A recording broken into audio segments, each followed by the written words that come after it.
सो भी हम इसको मैनेजमेंट फ़ीस, इंसेंटिव फ़ीस वाला पहले स्टार्ट करते हैं, इसको रिवाइज़ करते हैं। जैसे मैनेजमेंट फ़ीस कैलकुलेट करने के लिए 2-3 कॉन्सेप्ट जो है हमने स्टडी किए थे। पहला एक हाई वाटर मार्क वाला कॉन्सेप्ट था। उसके बाद उससे पहले बेसिकली हर्डल रेट का था। हर्डल रेट और high high water mark include करने के बाद जो एडिशनल रिटर्न कम फंड जनरेट करता है, उस पे मैनेजमेंट का कितना इंसेंटिव फ़ीस एक्सेट्रा बनता है, उसकी कैलकुलेशन हम लोग रिवाइज़ करते हैं। सो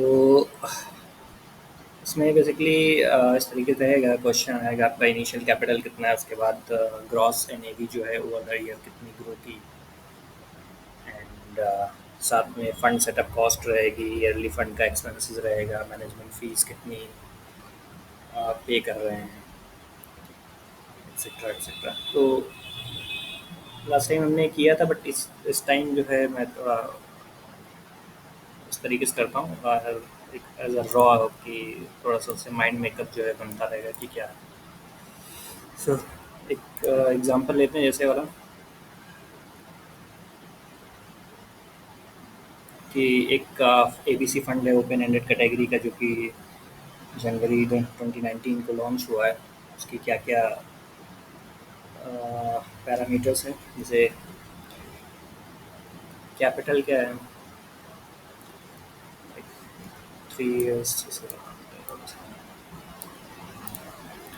सो फर्स्ट लाइक 50 करोड़ उसने लॉन्च किया था। तो 3, 4, 5, 6, 7, 50 करोड़ का ये हो गया आपका। 3, 6, 7, 50 करोड़। तो 0 ईयर में इसकी कैपिटल कितनी थी? 50 ईयर। उसके बाद फंड का टेन्योर जो दे रखा है 5 ईयर्स का दे रखा है। मैनेजमेंट फीस जो है वो पड़ रही है 1.5%। एंड उसके बाद जो है इनिशियल सेटअप कॉस्ट जो है लग गई। इनिशियल सेटअप कॉस्ट 1.25 करोड़ की है, बट दैट विल लाइक उसको अमोर्टाइज करना है 5 ईयर्स के लिए। तो ये अपनी ग्रॉस एनएवी है। ग्रॉस एनएवी के बाद 2-3 सिनेरियो दे रखे हैं कि फर्स्ट ईयर में जो है ग्रॉस एनएवी कितनी हो जाएगी, दैट इज़ वो इंक्रीज होके 58 हो जाएगी। एंड सेकेंड ईयर में जो इसकी ग्रॉस एनएवी है बेस्ट केस सिनेरियो में 65,000 होगी, 65 करोड़ हो जाएगी। 1 एंड 2, ये होगी आपकी gross NAV.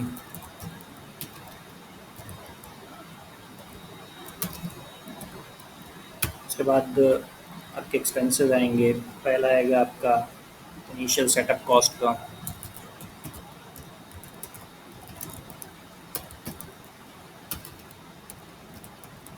Initial setup cost में अ, आपकी जो कॉस्ट है बेसिकली फर्स्ट फर्स्ट ईयर में, दैट विल बी 1.25 करोड़ का है। सो इसको मैं 1.25 करोड़ कर देता हूँ। 125 और ये अमोर्टाइज हो जाएगी 5 ईयर्स के लिए। 25 लाख के आसपास आपकी जो है वो एनुअल जो है वो कॉस्ट आपकी जाएगी। फिर आपकी मैनेजमेंट फीस लगेगी इसके बाद।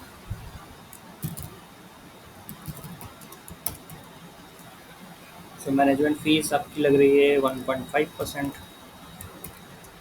With 18% GST.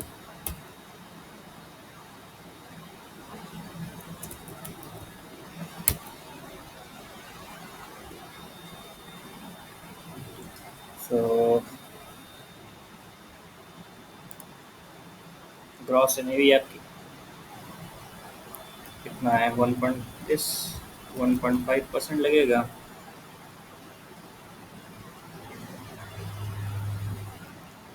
और इसी में आपका 18% जीएसटी लग जाएगा इसी का। सो उसमें आप 118% या 1+18% भी कर सकते हैं, तो इतनी आपकी मैनेजमेंट फीस चली जाएगी 2 साल की। क्या क्या आपने दिया, एक आपकी कैपिटल थी, कैपिटल के बाद आपका इनिशियल सेटअप कॉस्ट निकल गई, और फिर आपका थर्ड एलिमेंट आता है आपका इनिशियल सेटअप कॉस्ट भी, इसके बाद आपका मैनेजमेंट फीस भी, and then yearly fund expenses है।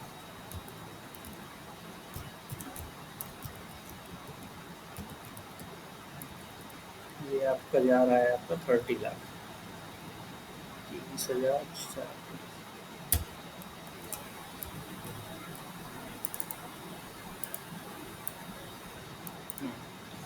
तो ये सारे आपके एक्सपेंसेस हो गए, फिर आपकी अभी अब एक्सपेंसेस घटाएंगे तो आपकी नेट एसेट वैल्यू आ जाएगी। अभी हमने ग्रॉस निकाली थी, ग्रॉस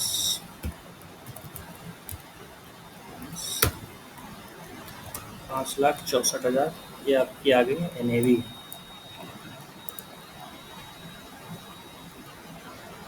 सही चल रहा है ना, 1 लाख, ठीक है।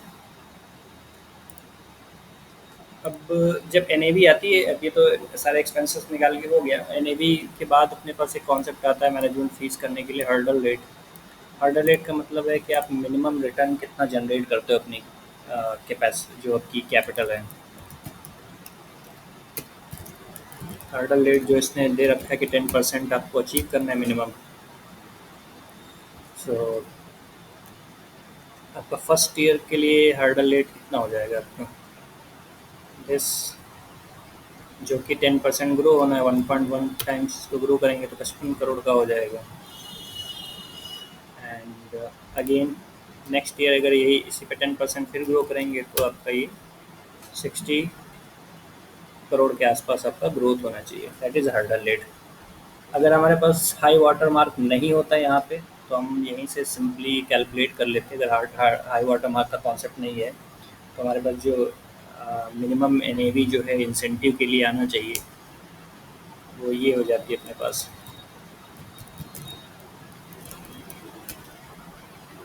या ये कह सकते हैं एडिशनल रिटर्न। यहाँ से एडिशनल रिटर्न कंपनी ने कितना जनरेट किया, तो ऐसे सिंपली जो डिफरेंस आता, डिफरेंस अब हमें इंसेंटिव फीस जो है इसको चाहिए कितनी, 15% पे। मैनेजमेंट को इस एडिशनल में से 15% ये मिल जाता, तो ये हो जाता आपका इंसेंटिव फीस। क्योंकि ये पहला वाला सिनेरियो था कि आपको एडिशनल रिटर्न पे कितना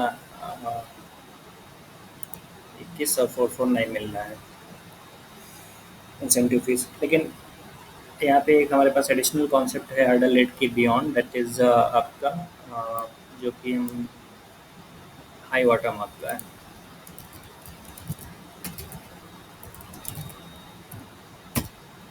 सो हाई वाटर मार्क का कॉन्सेप्ट ये होता है कि to prevent loss in case any year में कोई लॉस हो, या लॉस ऑफ जो आपकी कैपिटल हो रहा है, या फिर पॉसिबल है कि आपका जो रिटर्न्स हैं वो गिर रहे हैं, तो उसमें हाई वाटर मार्क का कॉन्सेप्ट लगाते हैं कि आप एटलीस्ट जो आपकी प्रीवियस ईयर की जो है अ, जितना आपने एटलीस्ट ग्रो किया उतना अपनी कैपिटल तो प्रिजर्व करके रखें। तो जैसे फर्स्ट ईयर में हाई वाटर मार्क क्या हो जाता है आपका, एटलीस्ट आप अपनी कैपिटल को सेव रखें, दैट इज़ आपका हाई वाटर मार्क हो जाता है। तो आप ये कैपिटल यहाँ पे आप ले सकते हो। उसके बाद सेकेंड ईयर में क्या होता है आपकी, या तो जो फर्स्ट ईयर की आपकी हर्डल रेट है, दैट इज़ रिवाइज कर लेते हैं क्या कॉन्सेप्ट था, मैक्स, ठीक है, maximum high water initial year two में highest of year one N A V, या फिर इनिशियल कैपिटल। हाँ। अब नेक्स्ट ईयर में जो आपकी ये होता है कि नेक्स्ट ईयर में जो आपका फर्स्ट ईयर में तो आपकी जो हाई वाटर मार्क होता है वो आपका इनिशियल कैपिटल ही हो जाती है, एटलीस्ट आपकी कैपिटल प्रिजर्व है। फिर नेक्स्ट ईयर में क्या होता है कि आप जो प्रीवियस ईयर में से आपका जो हाई वाटर मार्क है, या आपकी जो एन ए वी है, उन दोनों में से विच इज़ कौन सा मैक्सिमम अमाउंट है, दैट इज़ जो है हम लोग हाई वाटर मार्क में यहाँ पे निकालेंगे। सो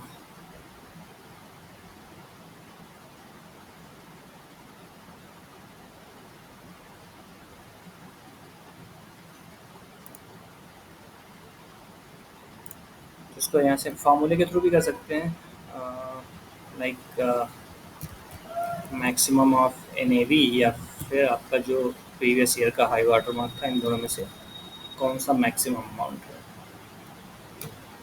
तो एटलीस्ट जो है आप जो एन जो है उतना जो है लास्ट ईयर किया है उतना ये मेंटेन करके चलना चाहिए, दैट इज़ आपका हाई वाटर।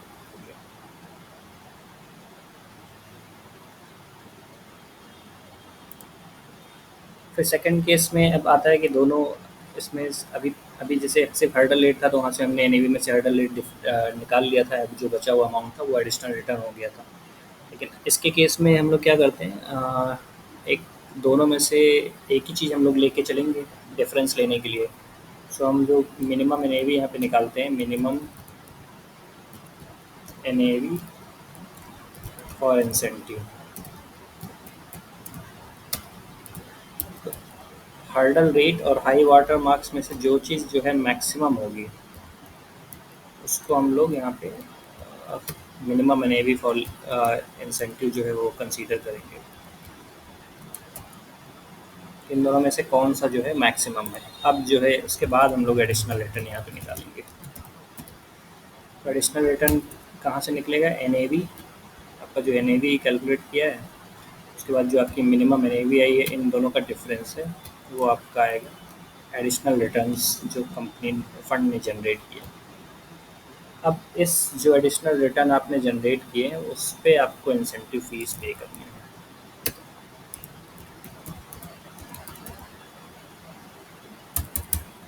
सो सिंपली 15% हमको इंसेंटिव फीस देनी है। सो ये आ गया आपका 21 इसमें आपका लगभग आ गया 42 लाख के आसपास। तो चेक करते हैं, ये आपका बेस्ट केस के अंदर ही आ रहा है आपका।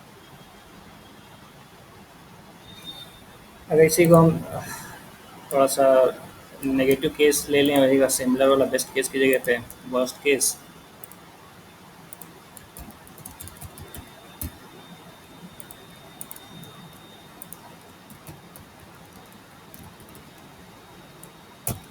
वर्स्ट केस की जो है हम वैल्यूज़ यहाँ पे डाल दें सिंपली। क्या था हमारे पास इसकी एन तो हमारे पास ये चेंज हो जाएगा इससे सिंपली यहीं से, क्योंकि हमने एडिशनल रिटर्न जनरेट ही नहीं किया, नेगेटिव रिटर्न जनरेट किया एडिशनल। सो उसकी वजह से हमें इंसेंटिव फीस तो मिलेगी नहीं। तो ये हो गया आपका इंसेंटिव फीस वाला कॉन्सेप्ट।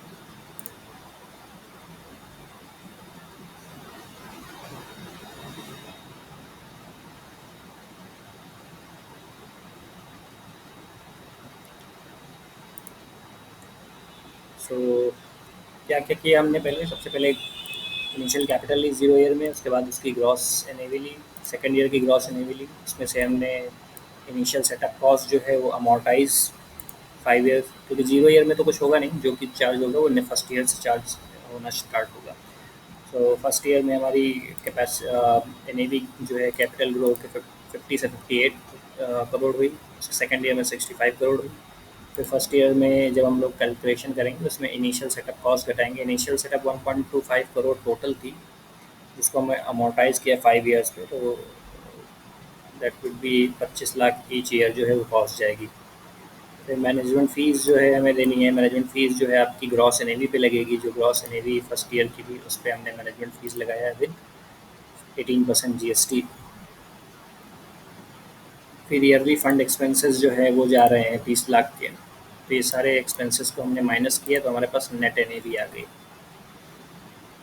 नेट एन के बाद हम लोग इंसेंटिव प्राइस कैलकुलेट करने के लिए हर्डल रेट निकाल लें। हर्डल रेट जो हमारा 10% है, तो 10% का मतलब है कि एटलीस्ट जो है आप एनुअली 10% जो है आपकी कैपिटल ग्रो होनी चाहिए। सो वो हमने यहाँ पे कैलकुलेट कराया, इनिशियल कैपिटल को 10% से ग्रो कराया, देन नेक्स्ट ईयर में जो भी हमारा रिजल्टेंट एन निकला था हर्डल रेट उस पे फिर 10% लिया हुआ। हाई वाटर मार्क में हम लोग क्या करते हैं, फर्स्ट ईयर के लिए हाई वाटर मार्क को हम इनिशियल कैपिटल लेके चलते हैं कि आपकी कैपिटल जो है प्रोटेक्ट रहनी चाहिए। सेकेंड ईयर में हम लोग देखते हैं कि जो हमारा फर्स्ट ईयर का हाई वाटर मार्क है और जो हमारी एनएवी है, उन दोनों में से जो भी मैक्सिमम होता है उसको हम लोग सेकेंड ईयर के लिए हाई वाटर मार्क कंसीडर करते हैं। फिर फिर हमें इंसेंटिव के लिए मिनिमम जो एनएवी निकालनी है वो हम लोग इसमें देखते हैं कि जो दोनों में से हाई वाटर मार्क और हर्डल रेट में से जो भी मैक्सिमम वैल्यू होती है उसको हम लोग minimum NAV for incentive consider करते हैं to calculate the additional return. So additional return करने के लिए एनएवी में से जो मिनिमम एनएवी हमने कैलकुलेट की दोनों maximum of hurdle rate and high water mark, उसका डिफरेंस ले लेंगे, वो हमारे पास एडिशनल रिटर्न कैलकुलेट होकर आ जाएगा। हम फाइनली इंसेंटिव फीस जो है उन 15% अप्लाई कर देंगे। इस पर हमारे पास कोई जीएसटी का कोई कॉन्सेप्ट इसमें दे नहीं रखा है। सो टोटल जो भी आएगा वो हमारा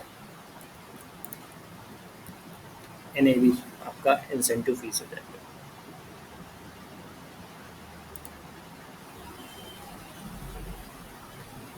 फिर अपने पास ये कैचअप का क्लॉज था। Catch up clause basically incentives calculate करने के लिए होता है, उसमें जैसे उसमें हमने अभी ऊपर भी इंसेंटिव कैलकुलेट किया है, इसके अंदर भी हम इंसेंटिव कैलकुलेट करेंगे, लेकिन यहाँ पे एक एडिशनल कॉन्सेप्ट आ जाता है कैचअप क्लॉज का।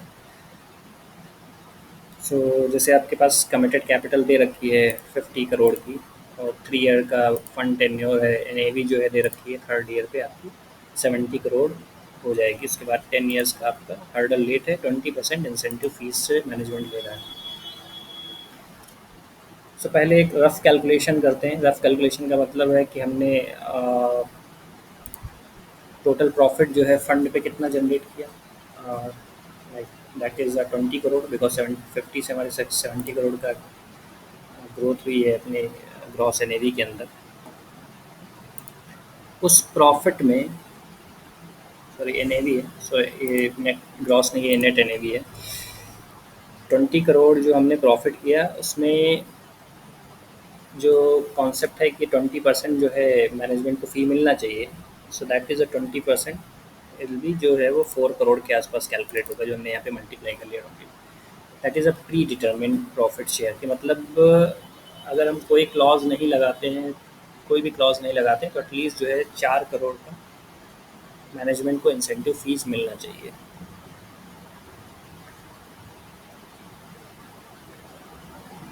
और फिर हर्डल रेट हम लोग एक इसमें निकालते हैं। थर्ड ईयर पे हर्डल रेट कितना होगा 50 करोड़ का, वो हमने कैलकुलेट किया हुआ है। थर्ड 50 करोड़ को ग्रोथ कराया और 3 ईयर्स की फ्यूचर वैल्यू, उसमें से हमने सिर्फ कैपिटल घटा दिया, तो जितना एडिशनल रिटर्न आया वो कैलकुलेट हो के आ रहा है 16 करोड़ के आसपास। एंड अगर हर्डल रेट निकाल देते हैं तो हमारे पास रेजिडुअल जो प्रॉफिट जो बचना चाहिए वो बचेगा आपके पास ये 3.5 करोड़ का। सो दैट इज़ आपका 20 करोड़। तो 20 करोड़ जो प्रॉफिट आया था without any hurdle rate etcetera जो भी हमने निकाला था, वो उसमें अगर हर्डल रेट कंसीडर करते हैं तो हर्डल रेट के बाद जो बचा हुआ प्रॉफिट आएगा वो 3.5 करोड़ के आसपास बचेगा। दो कॉन्सेप्ट है। पहला कॉन्सेप्ट है कि कोई भी लॉजिक नहीं है, जस्ट प्रॉफिट प्रॉफिट है, कोई हर्डल रेट नहीं है, तो आपके पास जो मैक्सिमम प्रॉफिट जो है कम फंड जनरेट कर रहा है वो 20 करोड़ का कर रहा है, और 20 करोड़ पे अगर वो 20% इंसेंटिव फीस दे रहा है तो 4 करोड़ के आसपास मैनेजमेंट का शेयर बन जाएगा।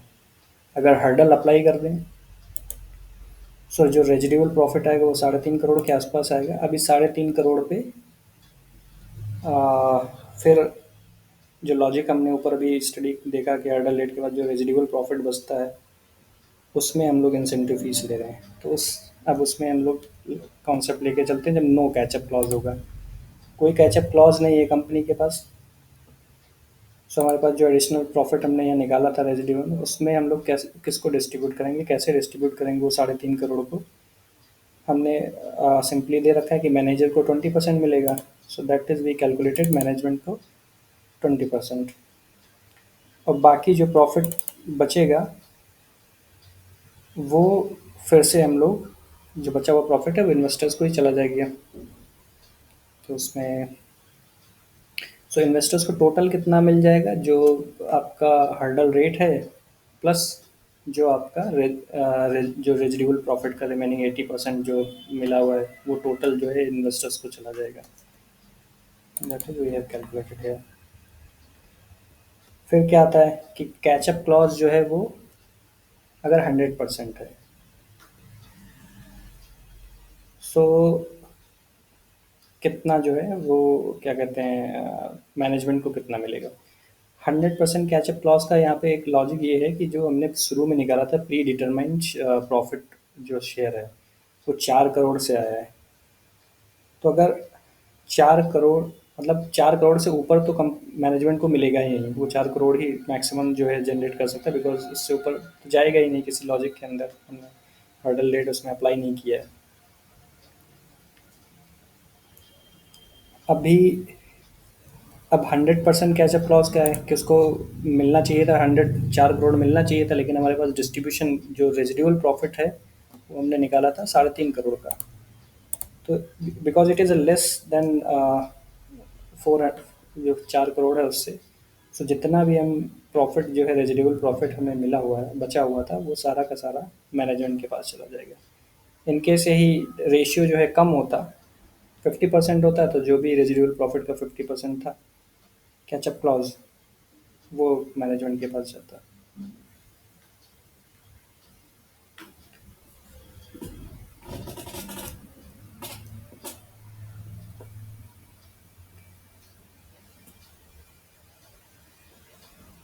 सो नेक्स्ट जो है कॉन्सेप्ट है वो प्री एंड पोस्ट एक्सपेंसेस के अकॉर्डिंग जो है रिटर्न कैलकुलेट करना। सो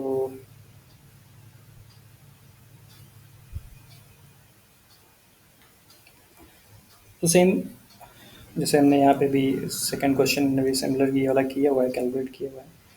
तो उसके अंदर भी अगर हम प्री और पोस्ट का लगाएं, सो दो इसमें आपका आ जाएगा। तो जो ग्रॉस एनएवी है दैट इज़ ग्रॉस रिटर्न हमारे पास कैलकुलेट होकर आ रहा है। तो ग्रॉस रिटर्न कैलकुलेट करने के लिए हमारे सिंपली उसको फर्स्ट ईयर के लिए तो हमारे पास सिंपल लॉजिक लग जाएगा कि हमने फर्स्ट ईयर में कितनी ग्रो की, दैट इज़ 16%। थोड़ा सा बढ़ा लें। उसके बाद एनएवी में हमारी कितनी ग्रोथ आई, यहाँ पे भी मैं थोड़ी देर के लिए एनएवी कितने ले लेता हूँ।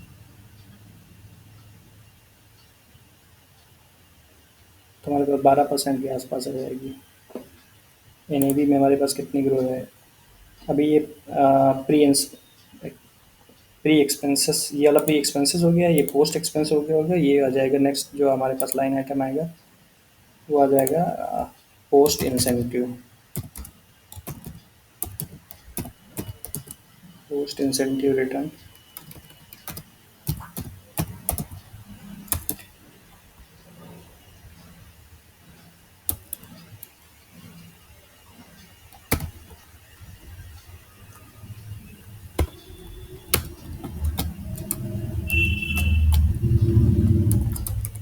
यहाँ पे हमारे पास जीरो है।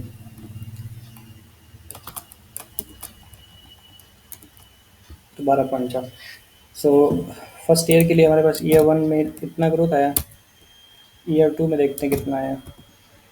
अब ईयर टू का जब भी हम कैलकुलेट करेंगे वो एब्सोल्यूट रिटर्न नहीं कैलकुलेट करेंगे, that will be CAGR growth पे कैलकुलेट करेंगे। तो कैगर के लिए हम फार्मूला लगा देंगे पावर का, पावर आपकी जो एंड वैल्यू है डिवाइडेड बाय आपकी जो बिगिनिंग वैल्यू है। उसके बाद आपका 1 डिवाइडेड बाई आपका कितना पीरियड 2 साल है तो डिवाइडेड बाई 2 कर देंगे, ब्रैकेट बंद करके -1 करेंगे तो आपके पास ये आ जाएगा 14% का ग्रॉस रिटर्न,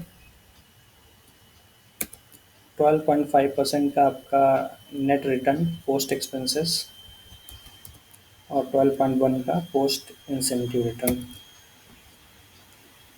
तो ये सिंपल कैलकुलेशन है इसकी। 2 ईयर्स के लिए निकाल लेते हैं, 2 digit. Gross return, pre incentive return and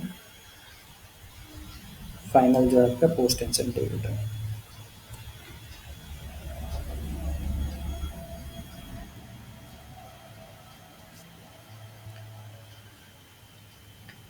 GST and VAT तो इजी है, इसमें कोई लॉजिक देना नहीं है, सिंपली कैटेड कैपिटल, उसके बाद आपकी दुनिया भर के एक्सपेंसेस होंगे और सब पे सारे एक्सपेंसेस ऐड करके जो भी टोटल एक्सपेंस होगा आप पे 3% उस पर जीएसटी अप्लाई होगी एंड फाइनल कैलकुलेट हो जाता है। ये थोड़ा टाइम कंज्यूमिंग है, वो gross IRR and net IRR calculation का है, सो ये थोड़ा सा लेंदी है, इसको करते हैं। तो सेम पूरा का पूरा लॉजिक वही है, क्वेश्चन वही है, बस एक थोड़ा सा टेन्योर इसमें हाई है। सो इनिशियल कैपिटल इसने बोला है कि इसमें थोड़ा क्योंकि हम लोग आईआरआर कैलकुलेट कर रहे हैं, दैट इज़ वाई हमारे पास जो है टाइम जो है डेट्स दे रखा है हमें आईआर कैलकुलेट करने के लिए। सो 50 करोड़ की हमारे पास ग्रॉस एनएवी दे रखी है 0 ईयर पे, दैट इज़ अ कैपिटल। उसके बाद हमारे पास ईयर 1 पे फंड सेटअप हुआ है जनवरी 2019 को, and eight the end of the year हमारे पास जो एनएवी कैलकुलेट होके आई है, जो ग्रॉस एनएवी हमारे पास है वो 58 करोड़ की है। उसके बाद नेक्स्ट ईयर 65 है, 77, 90 एंड 115 5 ईयर्स का। फिर मैनेजमेंट फीस जो है दैट सेम हम लोग कैलकुलेट कर रहे हैं अंदर 1.5% पे, सेम वही 1.5% मल्टीप्लाइड बाई 118%, ये की कैलकुलेट होकर आ जाएगी मैनेजमेंट फीस। सारे साल के लिए एवरी ईयर कर लेंगे। सेटअप फीस हमने 1.25 करोड़ दे रखा था, 5 ईयर के लिए अमोर्टाइज कर दिया 25 ईच। ईयरली एक्सपेंसेस 30 लाख का दे रखा है, सबको डिस्ट्रीब्यूट कर दिया every year. Net NAV same gross NAV में से हमने तीनों एक्सपेंसेस जो है डिडक्ट कर दिए, हमारे पास नेट एनएवी कैलकुलेट होके आ गई। यहाँ तक की तो कॉमन है, इसमें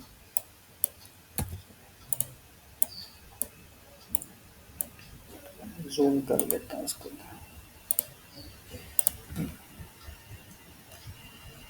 फिर नेक्स्ट हाई वाटर मार्क लगा रहे हैं। सो हाई वाटर मार्क के लिए हमारा वही लॉजिक है, पहले साल के लिए हमारे पास जो हाई वाटर मार्क होता है वो इनिशियल कैपिटल होता है। सेकेंड ईयर के लिए हमारे पास होता है फर्स्ट ईयर का हाई वाटर मार्क, और या फिर फर्स्ट ईयर की maximum of first year high water mark और नेट एनएवी।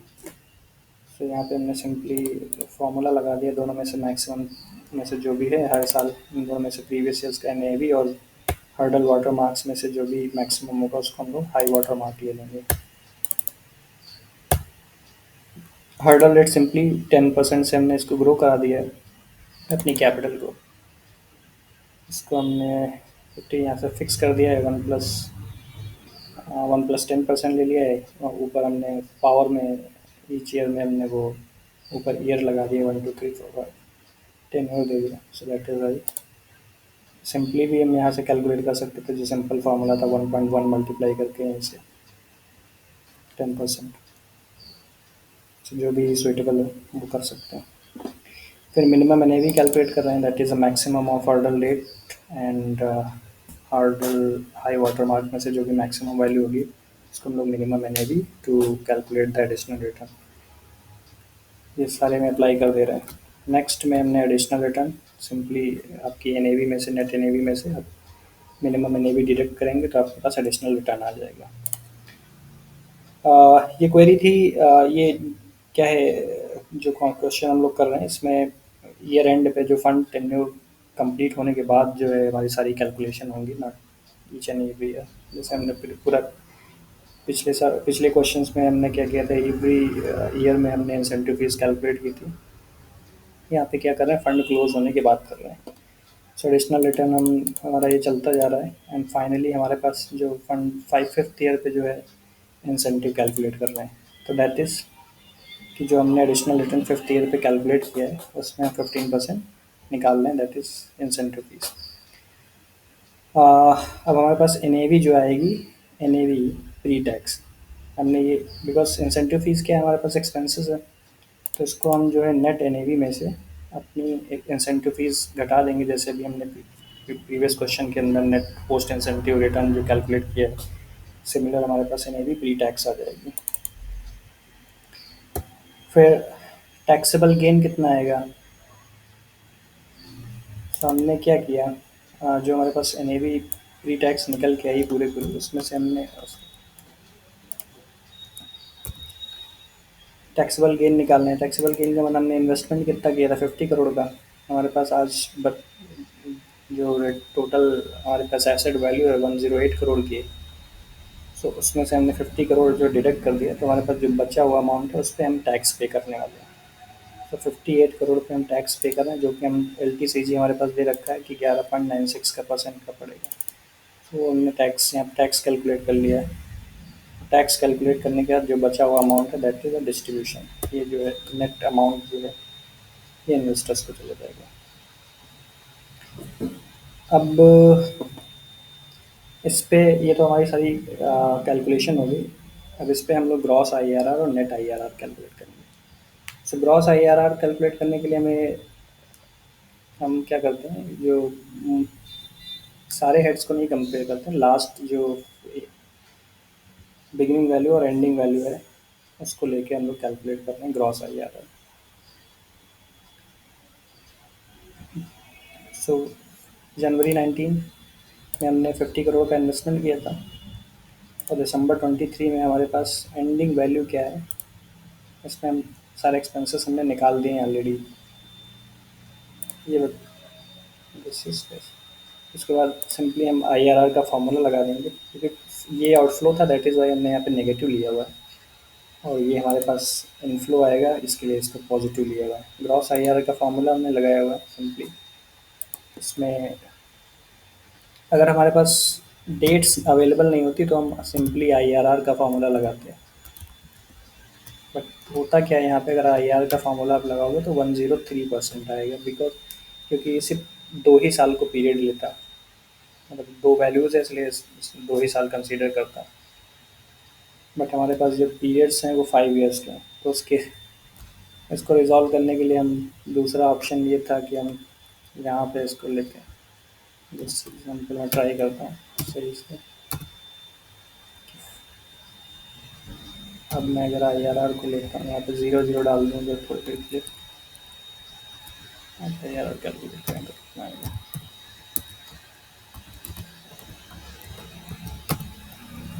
तो अब ये लगभग ना जितना है अभी कैलकुलेट हो गया है 15.3 के आसपास, तो कैलकुलेट हो गया है 15.26।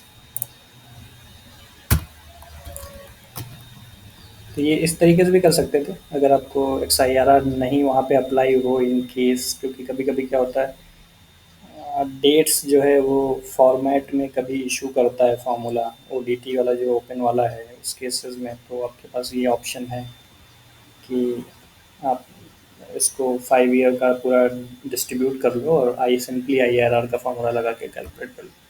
अगर एक्स आई आर आर काम कर रहा है तो फिर कोई इशू नहीं है।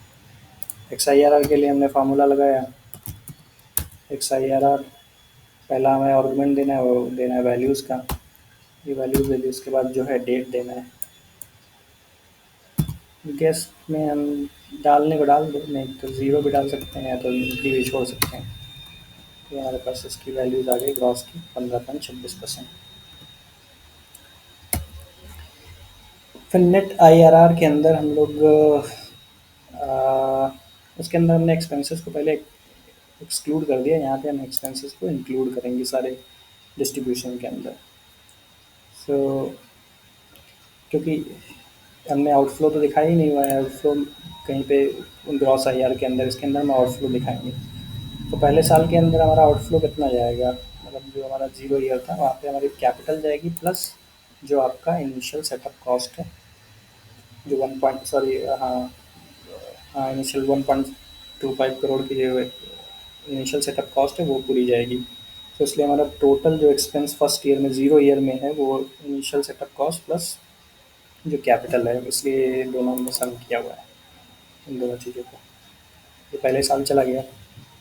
उसके बाद नेक्स्ट में हमारे पास एक्सपेंसेस जाएंगे, जो हम एक्सपेंसेस पूरा बियर कर रहे हैं। एक्सपेंसेस में क्या है, आ, हमारे management fees plus yearly expenses जो भी है वो कंटिन्यू जो है दिसंबर तक की जाएगा।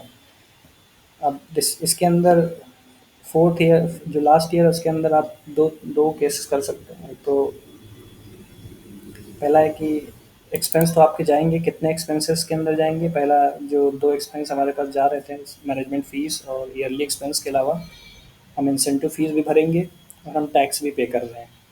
तो ये भी हमारे एक्सपेंसेस हो गए। और उसके अलावा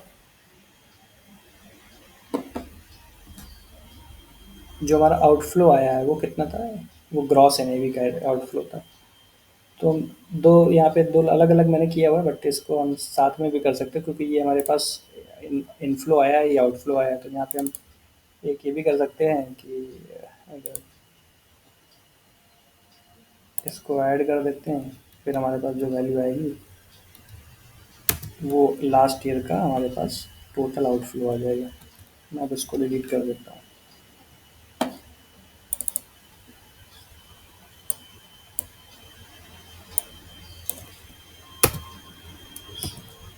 सुनाओ, हमारे पास जो नेट आई आर आर निकल के आएगा सेम वही फार्मूला, वैल्यूज़ एंड डेट्स। तो फिफ्थ ईयर में हमारे पास ये निकल के आ रहा है।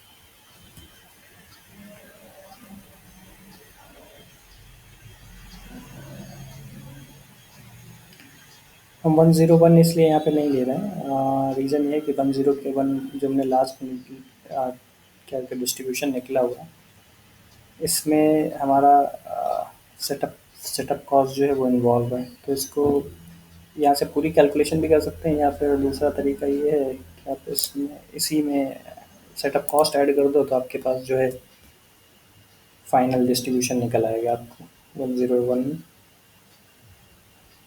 दोनों तरीके से कर सकते हैं। ग्रॉस एनएवी में से सारे एक्सपेंसेस घटा दो एक्सक्लूडिंग सेटअप कॉस्ट, तो आपको ये मिल जाएगा फाइनल इनफ्लो। या जो हमने डिस्ट्रीब्यूशन कैलकुलेट किया उसमें से सेटअप कॉस्ट ऐड कर दो, तो वो दूसरा दूसरा तरीका है, वहाँ से मिल जाएगा। तो ये आपका नेट आई आर आर आपका कैलकुलेट होके आ गया। लॉजिकली क्या बोलते हैं वहाँ पे डेफिनेशन के थ्रू कि ग्रॉस आई आर आर के अंदर जो है आप एक्सपेंसेस इंक्लूड करते हो, यहाँ पे आप एक्सपेंस नेट आई आर में एक्सपेंसेस एक्सक्लूड कर देते हो। सुन के लगता है कि उल्टा बोल रहे हैं, बट एक्चुअली वो ऐसे ही होता है। तो यहाँ पे हम किसी ईयर में हम एक्सपेंसेस को इनफ्लो या आउटफ्लो में नहीं दिखा रहे हैं, दैट इज़ वाई ये यहाँ पे एक्सक्लूड है, इंक्लूड है। और यहाँ पे हम सबको इनफ्लो और आउटफ्लो के अंदर उसको कंसीडर कर रहे हैं, इसलिए यहाँ पे बोलते हैं कि इंक्लूड करके चला है।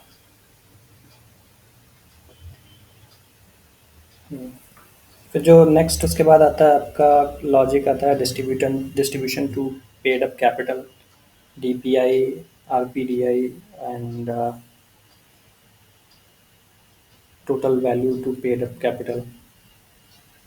सो ये कैलकुलेट करने का ये होता है कि आप सिंपली पेड इन, एक होता है ratio paid in capital. Paid in capital का मतलब जैसे है कि आपने कमिटमेंट जो है 50 करोड़ का किया हुआ है, और 50 करोड़ में से आपकी कैपिटल जो है कितनी आप अभी तक की रियलाइज़ हो चुकी है। जैसे 50 करोड़ में से मान लो 40 करोड़ आपकी रियलाइज़ हो गई, अभी 20 करोड़ का जो है क्या कहते हैं इनफ्लो बाकी है। तो आपका उसमें इसीलिए उस पेड इन कैपिटल जो होगा, पेड इन कैपिटल रेशियो होगा वो 80% के आसपास हो जाएगा। तो इसी केस में आप डी पी आई निकाल सकते हो। डी पी आई का मतलब है कि डीपीआई इज लाइक फाइनल जो डिस्ट्रीब्यूशन होता है और आपकी टोटल पेड ऑफ कैपिटल कितनी थी वो कैलकुलेट करके। तो फाइनल आपका 101 करोड़ का पूरा आउट इनफ्लो था, और आपने इनिशियली कैपिटल कितनी थी आपकी, दैट इज़ 50 करोड़, तो वो 2.03 आपका ये आ जाएगा। फिर आपकी आती है residual value to paid in capital. Residual value आज आज की डेट में आपके पास कितना बच रहा है और आपकी पेड इन कैपिटल कितनी थी, वो हम यहाँ पे रेशियो निकालते हैं। नेट एनएवी डिवाइडेड बाई आपकी ग्रॉस सर इनिशियल कैपिटल ये कैलकुलेट करते हैं, paid in capital is always initial capital. तो इसी तरह हम सारा जो एनएवी है उसको कैलकुलेट कर रहे हैं। फाइनल में हमारे पास क्या हो रहा है, फाइनल इसलिए नहीं कैलकुलेट कर रहे हैं बिकॉज फाइनल में हमने डिस्ट्रीब्यूट कर दिया, तो जो जा रहा है वो डिस्ट्रीब्यूशन के अंदर जा रहा है, रेजिडिवल कुछ बचेगा ही नहीं, सब कुछ डिस्ट्रीब्यूट कर देंगे, इसलिए हमारे पास रेजिडिवल कोई अमाउंट बचेगा नहीं। टोटल वैल्यू जो होती है, total value is just sum of these to.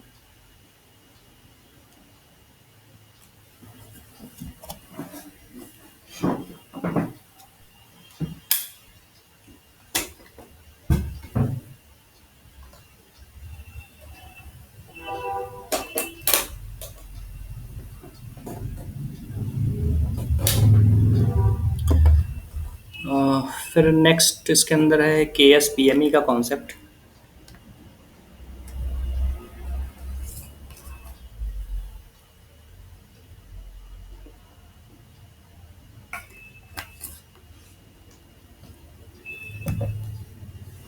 सो के एस पी एम ई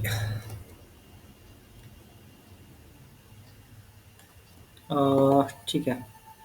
तो ये बेसिकली कैलकुलेट क्या करता है कि आपका कोई फंड है और आप फंड का जो रिटर्न है उसको कंपेयर करता है इंडेक्स के रिटर्न से।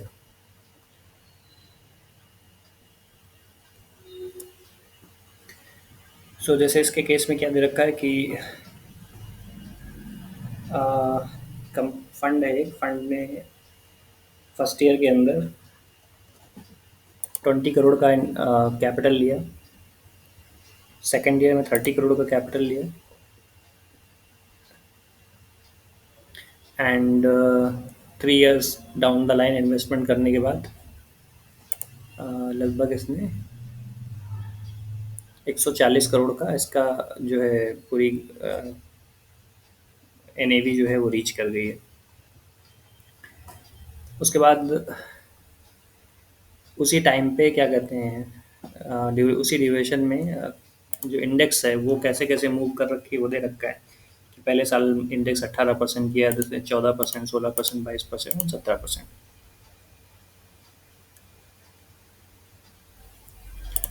सो अभी अभी इस दोनों को कंपेयर करने के लिए क्या करते हैं कि इंडेक्स के हम लोग रिटर्न निकालते हैं। अगर सेम कैपिटल को, ये तो हो गई कि फंड के अंदर कितना किया, बाई 50 करोड़ का 2 साल में किया और 140 करोड़ का रिटर्न आया। अगर वही सेम फंड हम लगाते वहाँ पे मार्केट के अंदर, तो वो हमारी कैसे ग्रोथ देती। सो क्योंकि हमने ऊपर आउटफ्लो लिया हुआ, दैट इज़ इसको हमने माइनस में रखा हुआ है, तो इशू नहीं है उसका। तो ये हमारा पहले साल जो 20 करोड़ का हमने इन्वेस्टमेंट किया था वो फर्स्ट ईयर में 23 करोड़ हो जाएगा। सिमिलर अब आगे ये 23 को जो हमारे पास 23 हुआ, फिर फर्दर 14% ग्रो करेगा, 16% ग्रो होगा, 22 करेगा। तो total eight the end of the period, total जो हमने जो 20 करोड़ पहला डाला था वो 44.5 हो जाएगा। फिर सेकेंड ईयर में जो हमने डाला 30 करोड़, तो सेकेंड ईयर में 14% ग्रो होगा, 16% ग्रो करेगा, फिर 22, फाइनल 17। तो ये टोटल जो ग्रो करके आएगा, ये टोटल अमाउंट जो है वो 101 करोड़ ग्रो करेगा। और वहीं पे हमने फंड में कितना ग्रो किया हुआ है, वो 140 करोड़ किया हुआ है।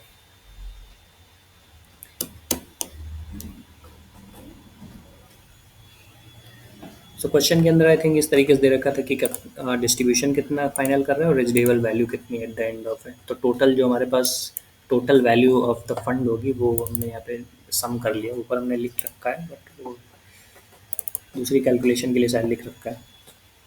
तो ये 140 करोड़ का इसका आ गया ये। अब के एस पी एम ई क्या बोलता है कि आपका जो फंड का जो एन ए वी है eight the and total value है, और और जो आपने इंडेक्स से रिटर्न कैलकुलेट किया उससे आप डिवाइड करते हो, तो जो भी आपका रेशियो आता है 1.38 आया हुआ है, वो आपका के एस पी एम ई है।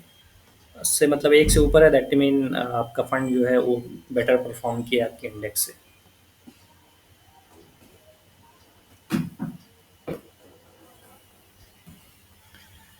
देन यहाँ पे एक और कॉन्सेप्ट है दूसरा कि आप फंड आईआरआर कैलकुलेट करके सकते हो।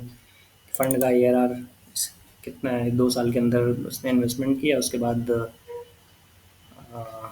फाइनल ईयर आपको 140 करोड़ का मिल गया। That is fund IRR simply calculate किया, क्योंकि डेट्स दे नहीं रखी इसलिए हमने आईआरआर लगाया हुआ है। फिर बेंचमार्क का आईआरआर लगाया हुआ है। बेंचमार्क में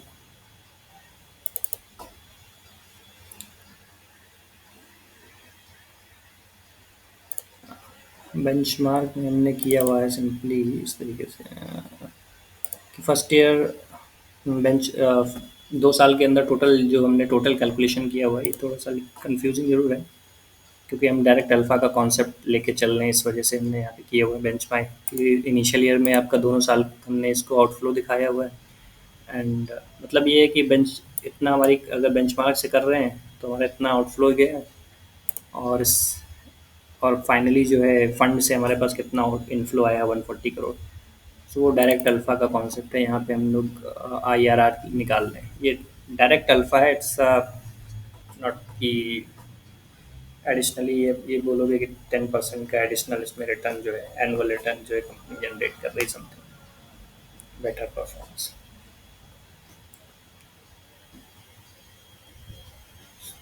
सो रैदर कि हम अलग अलग कैलकुलेट करें, इसलिए बेंच फर्स्ट ईयर में जितना भी हमारे पास टोटल इंडेक्स से जो हमारी ग्रोथ आ रही थी उसको एज अ कॉस्ट लिया हुआ है, इनफ्लो आउटफ्लो। सेकेंड ईयर में हमने जो सेकेंड ईयर का हमारे पास टोटल ग्रोथ आई थी उसको हमने वहाँ पे आउटफ्लो लिया, और फाइनल ईयर में हम ले रहे हैं वो फंड का जो आउट इनफ्लो आया है। सो उसका जो आई आर आर हम उससे कैलकुलेट करते हैं, वो डायरेक्ट अल्फा बोला जा रहा है। फिर आपका शार्पे एंड ट्रेन्योर रेशियो है, इट्स इजी मेट्रिक, बस दोनों फार्मूले में एक थोड़ा सा डिफरेंस होता है। वो कि आपके इसमें दे रखा है कि फंड दे रखा है, मल्टीपल फंड है, 5 फंड्स दे रखे हैं, 1 2 3 4 5, सबके एक्सपेक्टेड रिटर्न दे रखे हैं। फिर एक स्टैंडर्ड डिविएशन दे रखा है और बीटा दे रखा है, सब फंड की अलग अलग बीटा है, रिस्क फ्री रेट। तो शार्पे रेशियो कैलकुलेट करने के लिए आपका सिंपली सा फॉर्मूला होता है कि आप फॉर्मूला बोलते हैं आपका एक्सपेक्टेड रिटर्न कितना है, और उसमें से आप रिस्क फ्री रिटर्न कितना है, मतलब आप प्रीमियम कितना जनरेट कर रहे हो, और उस प्रीमियम को जनरेट करने के लिए आपको कितना रिस्क है दे रहे हो। दैट इज आपका आता है शार्प रेशियो 5.64 आ जाता है। वहीं पे अगर आप ट्रेन्योर रेशियो लेके चलते तो वहाँ पर risk same same formula same ही होता है। अच्छा, ऊपर ऊपर जो होता है वो रिस्क जो आप एडिशनल रिटर्न जनरेट कर रहे हो, बट यहाँ पे रिस्क जो रिस्क की जगह हम लोग मार्केट रिस्क ले लेते हैं, दैट इज़ अ बीटा ट्रेन्योर के अंदर। बस इतना फ़र्क इसके अंदर आ जाता है।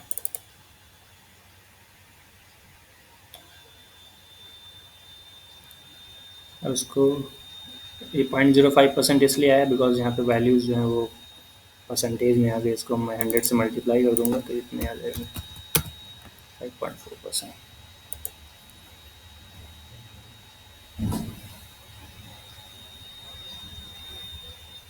सो सिंपली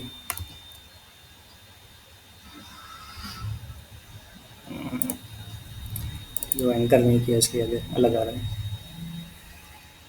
अगर एंकर कर दूंगा तो सही हो जाएगा।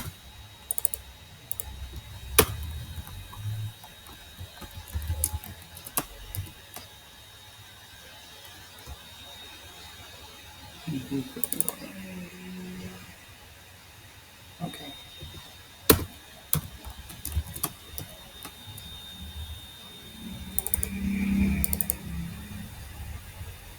स्टैंडर्ड डिविएशन जारी करने वाले के हमने फिक्स कर दिया है।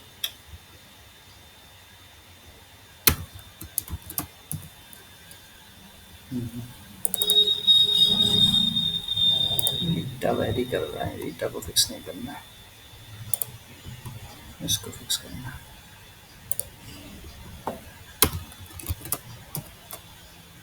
ठीक है, अभी आगे से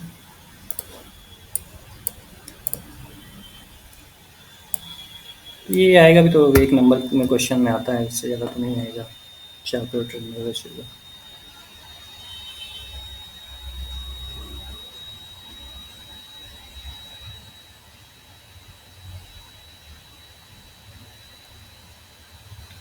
तो ये आपका रिवीजन हो गया। ये वाला क्वेरी में ऐसे तो मुश्किल है इसको आना। आधा ही पार्ट समझ में आता है, आधा पार्ट समझ नहीं आता इसका। इसको मैं देखता हूँ, अगर नेक्स्ट समझ में आया थोड़ा सा इसका नेक्स्ट वीडियो में बनाऊँगा। बाकी यहाँ तक कि ये आपका हो गया छोटा मोटा। इधर का जो पार्ट बचा था मैक्सिमम ड्रा डाउन वाला, एक लॉजिक था जिसके अंदर लाइक मैक्सिमम ड्रा डाउन का मतलब होता है कि आपका फंड जो है आपके पीक से जो मैक्सिमम कितना डाउनफॉल हुआ है उसको मैक्सिमम ड्रा डाउन कहते हैं। सो जैसे जहाँ पे एक फंड है, फंड की आपकी एनएवी दे रखी है और इंडेक्स की एनएवी दे रखी है। सो क्या करते हैं लोग, जो मैक्सिमम अमाउंट है और मिनिमम अमाउंट दोनों में से मेज़र कर लेते हैं एंड देखते हैं कि मैक्सिमम से मिनिमम कितना गया है। सो मैक्सिमम से जैसे अपना फंड है, फंड गिरा हुआ है 14%, वहीं पे इंडेक्स गिरी हुई है 38%। उसका मतलब ये है कि हमारा जो फंड है वो कंपेरेटिवली लेस रिस्की है देन इंडेक्स। फिर वो रिस्क के जो रिस्क मेजर ऑफ रिस्क होता है उसके अंदर दो तीन चीज़ें हैं।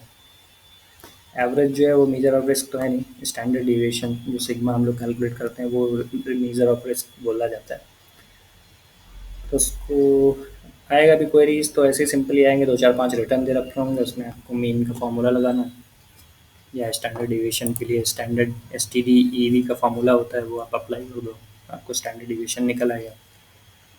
अगर आप कंपेयर कर रहे हो दो फंड को, दो या दो से ज़्यादा, उसमें से कौन सा रिस्की है जिसका स्टैंडर्ड डिविएशन हायर होता है वो ज़्यादा रिस्की कंसीडर किया जाता है।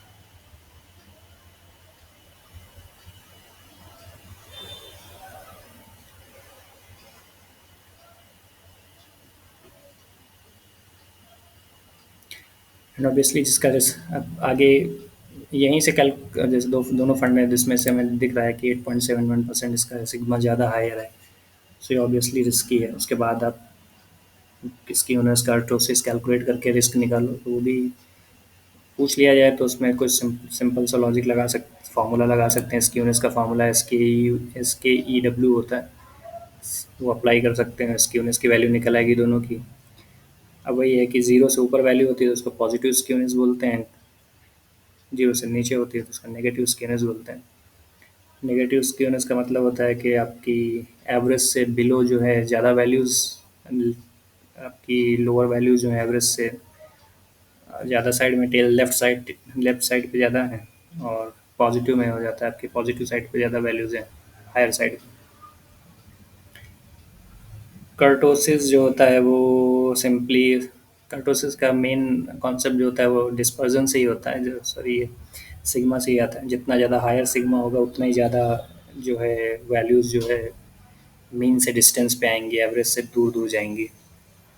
और जितना ज़्यादा मीन से दूर जाएंगी उतना ही जो कर्व का इसका कर्व होता है वो नॉर्मल का कर्व होता है वो फ्लैटिश जाता है। और जितना ही सिग्मा कम होता जाता है, जितना भी लोअर सिग्मा होगा वो क्या कहते हैं उतना ही उसकी जो दोनों साइड की डिस्टेंस है मीन से वो लेसर होती है, और उसकी पीक जो होती है मीन मीन की तरफ जो वैल्यूज़ होती हैं वो ज़्यादा हो जाती हैं।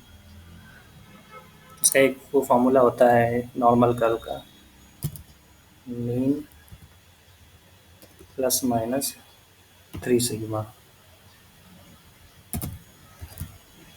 तो यहाँ से आप अंदाज़ा लगा सकते हो कि सिग्मा सिग्मा जितना ज़्यादा बढ़ेगा उतनी ज़्यादा इसकी जो है रेंज जो है वो इंक्रीज़ होती जाएगी। जितना सिग्मा कम होगा उतना ही जो है जो उसकी एवरेज वैल्यूज़ हैं, जितनी वैल्यूज़ हैं वो एवरेज के आसपास कॉन्सेंट्रेट करेंगी।